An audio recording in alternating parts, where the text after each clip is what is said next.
I want to give everyone an update on the dog dragging case that I know has been on a lot of people's minds. The reason you haven't heard from me in a while is simple. I was waiting on the necropsy report.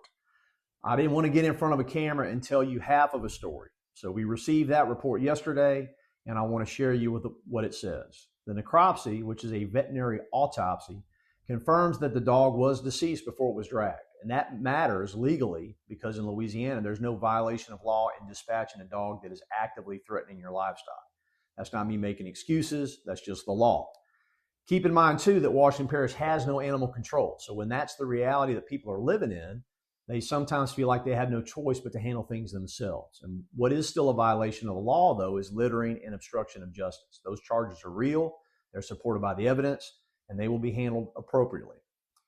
I also want to be clear about how seriously we took this case. I had 4 deputies working the case. We used our communications section to develop leads through social media. We paid for DNA analysis of the rope. We paid for the necropsy.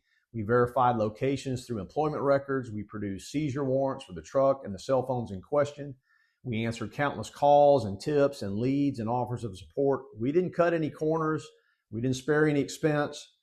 And I also want to be honest about what made this investigation harder than it should have been. The circulation on social media stirred intense public emotion, and it made people a little bit hesitant to come forward. The cooperation we received was limited, and it was at times self-centered, which required taking some additional investigative steps and more time. But despite that, we worked the case thoroughly and completely. Now, I understand the outcome may not satisfy everyone, but I ask you to consider that you do not have more information about this situation than we do. We investigated this as though the worst case scenario had occurred, and the evidence just led us somewhere else. The charges reflect the evidence, what the evidence actually shows, and the details will be made available as it goes through the court system. My responsibility as your sheriff is to make sure that we handle things accordingly and that the evidence matches the charges. And I'm confident we got it right. Thank you.